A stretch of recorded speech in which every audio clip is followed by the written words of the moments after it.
ಎಲ್ರಿಗೂ ನಮಸ್ಕಾರ. ಇವತ್ತಿನ ರೆಸಿಪಿ ಬೆಳ್ಳುಳ್ಳಿ ಮೆಣಸಿನ ಅನ್ನ ಯಾವ ರೀತಿ ಮಾಡೋದು ಅಂತ ನೋಡೋಣ. ಒಂದು ಪ್ಯಾನ್ಗೆ ಆಯಿಲ್ನ ತೊಗೊಳ್ತಾ ಇದ್ದೀನಿ.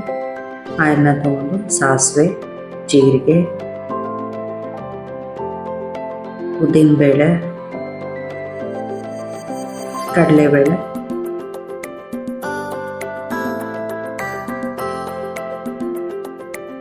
ಎಲ್ಲ ಫ್ರೈ ಆದ್ಮೇಲೆ ನೀಟಾಗಿ ಫ್ರೈ ಆದ ನಂತರ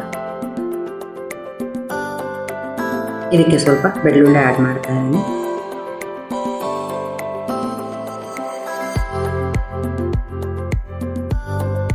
ಬೆಳ್ಳುಳ್ಳಿ ಎಲ್ಲ ಫ್ರೈ ಆದ ನಂತರ ಮೆಣಸಿನಕಾಯಿ,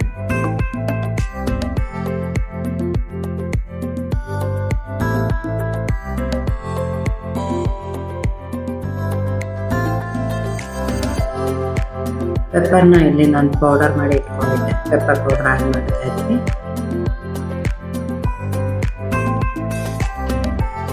ಮತ್ತು ಸ್ವಲ್ಪ ಅನ್ನ ಬಿಸಿ ಅನ್ನ ಮಾಡಿದ್ದೆ, ಅಥವಾ ಮಿಕ್ಕಿರೋ ಅನ್ನ ಅದು ಚೆನ್ನಾಗಿರುತ್ತೆ.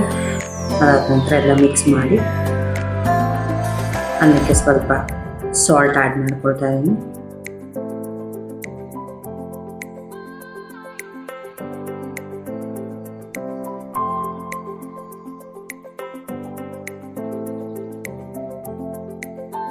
ಸಾಲ್ಟ್ ಆ್ಯಡ್ ಆದಮೇಲೆ ಕೊಬ್ಬರಿ ತುರಿದಿಟ್ಕೊಂಡಿದ್ದೆ, ಒಣ ಕೊಬ್ಬರಿನೂ ಆ್ಯಡ್ ಮಾಡ್ಕೊಳ್ತಾ ಇದ್ದೀನಿ. ಇದು ತುಂಬ ಈಸಿ ರೆಸಿಪಿ, ಬೇಗ ಆಗೋಗುತ್ತೆ.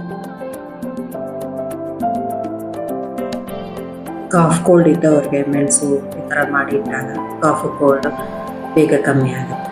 ಅದಾದ ನಂತರ ಸರ್ವ್ ಮಾಡ್ಕೊಳ್ಳಿ.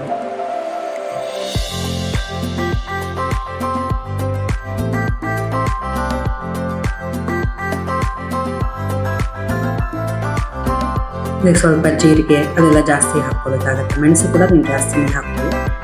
ಪೌಡರ್ ಮಾಡಿ ಮೆಣಸು ಹಾಕ್ಕೊಂಡು ಅದಾದ ನಂತರ ಕೊಬ್ಬರಿ ಯೂಸ್ ಮಾಡ್ತಾ ಇದ್ದೀನಿ. ಅದಾದ ನಂತರ ನೀವು ಸರ್ವ್ ಮಾಡ್ಕೊಂಡು ತುಂಬ ಟೇಸ್ಟಿಯಾಗಿರುತ್ತೆ. ಹಾಗೆ ಥ್ಯಾಂಕ್ ಯು.